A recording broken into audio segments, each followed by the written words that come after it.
Hello बच्चों, तो चलिए इस प्रश्न को पढ़ते हैं। रेखा y बराबर एम एक्स रेखाओं x बराबर 0, y बराबर 0, x बराबर 3/2 तथा वक्र y बराबर -x² प्लस 4x प्लस 1 से घिरे क्षेत्र के क्षेत्रफल को दो समान भागों में प्रतिच्छेदित करती है, तब m का मान है। तो यहाँ पर देखो, हमें चारों विकल्पों में से सही विकल्प का चयन करना है।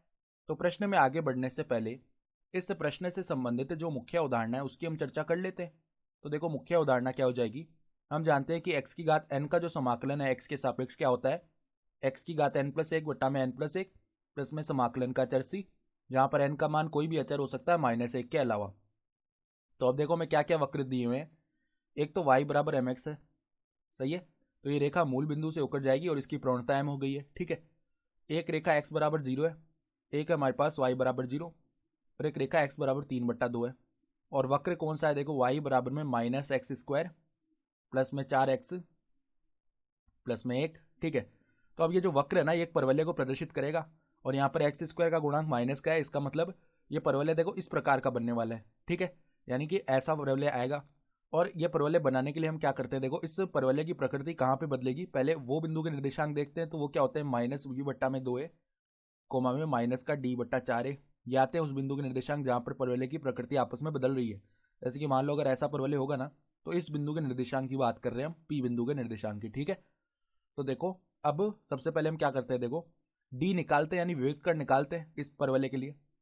तो इस समीकरण के लिए अगर विविधकर्ण लिखना चाहते हैं ना हम, तो कैसे लिखेंगे, देखो क्या है, y बराबर में -x² प्लस 4x प्लस 1, सही है। तो तुलना करने से देखो a का मान यानी x² का गुणांक -1 है, b यानी x का गुणांक 4, और अचर पद यानी कि c का मान है 1। तो d क्या होता है, विविधकर होता है b² माइनस में 4ac। तो देखो यहाँ पर b² यानी 16 माइनस में 4 गुणा a का मान है -1 गुणा में c का मान है 1। तो ये तो हो गया 16 प्लस में 4 यानी कि 20।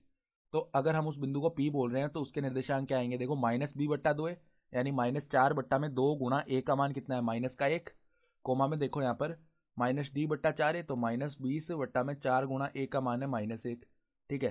तो यहाँ पे देखो ये तो बन गया हमारे पास में 2, कोमा में यहाँ पर क्या बन जाएगा 5, ठीक है। तो अब अगर बनाने का प्रयास करेंगे ना, तो यहाँ पर मान लो ये हमारे पास में क्या हो गया, y अक्ष है, और ये हमारे पास में क्या हो गया, x अक्ष है, ठीक है। तो अब देखो सबसे पहले ये तो हमने बना लिया x बराबर 0 और y बराबर 0। अब y बराबर एम एक्स जो है ना, वो किस प्रकार से आने वाला है, y बराबर एम एक्स एक रेखा आएगी मूल बिंदु से गुजरती हुई, ठीक है। इस प्रकार की रेखा आएगी y बराबर एम एक्स, सही है। ये देखो एकदम सीधा जाएगा ऐसे, मूल बिंदु से गुजरती हुई ये रेखा हमारी y बराबर एम एक्स है, इसकी प्रवणता m है। और देखो अब ये जो रेखा x बराबर 3/2 है, इसकी बात करते हैं। तो उससे पहले हम क्या करेंगे, देखो ये बना लेते हैं जो परवलय है। तो परवलय बनाएंगे, तो ये परवलय देखो हमारा कुछ इस प्रकार का आ रहा होगा, यहाँ पर कोई बिंदु 2,5 होगा, ठीक है। तो हम क्या करते हैं, देखो यहाँ पर x बराबर 2 बोल लेते हैं, ठीक है। तो यहाँ पर देखो इस प्रकार से ऊपर चलते जाएंगे चलते जाएंगे, और देखो मान लो इस प्रकार से परवलय आएगा हमारा, ठीक है। इस प्रकार से हमारा परवलय आने वाला है, ठीक है। ये हमारा परवलय आया, और x बराबर 3/2 है ना, एक ऐसी रेखा आएगी, x बराबर 3/2 हो चुकी है ये रेखा, ठीक है। इस बिंदु को हम क्या बोल रहे हैं, o बोल रहे हैं, सही है। और यहाँ पर इस बिंदु को हम क्या बोल रहे हैं, a बोल रहे हैं, जहां पर y बराबर एम एक्स, देखो ये तो y बराबर एम एक्स का है ना, सही है। तो y बराबर एम एक्स और x बराबर 3/2 जहां पर काट रहे हैं उस बिंदु को हमने a बोला, और इस बिंदु को हम b बोल रहे हैं, ठीक है। तो अब हमें सवाल में क्या बताया हुआ है, सवाल में बोला हुआ है कि ये जो y बराबर एम एक्स है ना, ये जो वक्र है और ये रेखा x बराबर 3/2 है, और इन रेखाओं से जो घिरा हुआ क्षेत्र है उसको दो समान भागों में प्रतिच्छेदित करती है। यानी y बराबर एम एक्स है ना, ये जो क्षेत्रफल आ रहा होगा ना, देखो ये ऊपर वाला क्षेत्रफल और नीचे वाला क्षेत्रफल, यानी कि हम बोल क्या सकते हैं कि जो त्रिभुज ओ ए बी है ना, ये इस पूरे क्षेत्रफल को दो बराबर भागों में बांट रहा होगा, सही है। ये कहना चाहता है सवाल। तो अब देखो हमें क्या करना है, हमें बताना है कि m का मान क्या होगा। तो m का मान देखो कैसे ज्ञात कर सकते हैं हम पहले अगर इस त्रिभुज का क्षेत्रफल लिखें, तो त्रिभुज का क्षेत्रफल कैसे लिख सकते हैं, 1/2 गुणा आधार गुणा ऊंचाई, ठीक है। तो आधार तो OB है, OB का मान कितना आ जाएगा, 3/2 आ जाएगा ना, क्योंकि मूल बिंदु से 3/2 दूरी पर है। और देखो यहाँ पर a बिंदु हम कैसे निकाल सकते हैं, a बिंदु जो है y बराबर एम एक्स और x बराबर 3/2 का प्रतिच्छेदन बिंदु है।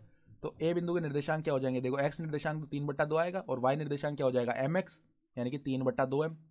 तो अगर हम त्रिभुज OAB का क्षेत्रफल लिखे तो उसको क्या लिख सकते हैं, 1/2 गुणा आधार कितना है 3/2 गुणा में ऊंचाई कितनी है 3m/2। ठीक है, अब एक तो हमने ऐसे लिखा ये क्षेत्रफल, और ये क्षेत्रफल किसके बराबर होगा, आधा कर देंगे हम किसके, ये जो पूरा हमने छायांकित किया है ना काले रंग से, इस क्षेत्रफल का आधा कर देंगे तो ये त्रिभुज का क्षेत्रफल आ जाना चाहिए ना। ठीक है, तो अब ये क्षेत्रफल हम कैसे निकालेंगे, देखो हम 0 से जा रहे हैं कहाँ तक, x बराबर 0 से x बराबर 3/2 तक जा रहे हैं। सही है, और कौन से वक्र के सहारे जा रहे हैं, हम इस वक्र के सहारे जा रहे हैं -x² + 4x + 1। तो यहाँ पर -x² प्लस में 4x प्लस में 1, इसका समाकलन कर दिया 0 से 3/2 और यहाँ पे dx लिख दिया। ठीक है, तो 1/2 से 1/2 तो 0 हो गया, यानी कि यहाँ पर हमारे पास 0 नहीं हुआ, विभाजित हो गया मतलब। ठीक है, 9m/4 बच गया इस तरफ। तो अब यहाँ पे समाकलन कर लेंगे, तो -x³ 3/3 प्लस में देखो 4x²/2 आएगा जो कि 2x² बन गया, प्लस में x आ जाएगा, और यहाँ पर अब सीमा है 0 से 3/2 तक। तो पहले ऊपरी सीमा लगाते हैं, तो माइनस में देखो 3/2 का घात कर दिया हमने 3, यानी कि 27/8 आएगा, 8 गुणा 3 हो गया 24। ठीक है, प्लस में देखो यहाँ पर 2 गुणा में 9/4 बनेगा, प्लस में आ गया 3/2। तो यहाँ से 2 जो है ना 4 को 2 बार विभाजित करेगा तो यहाँ पे 9/2 ही बनेगा।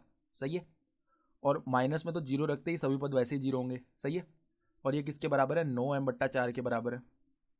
तो अब इसका मान याद करने के लिए यहाँ पर अब क्या करते हैं, लहसा लेते हैं, तो लहसा तो 24 आएगा, तो -27 प्लस में देखो 12 गुणा 9 क्या हो गया 108, प्लस में देखो यहाँ पे चलो पहले इसको हम सरल कर लेते हैं, मतलब 9 और 3 12 हो गया, 12/2 6 हो गया। ठीक है, तो -27 प्लस में 6 चौक 24, 2 हासिल, 6 दूनी 12 और 2 44, बट्टा में क्या आएगा 24 आएगा।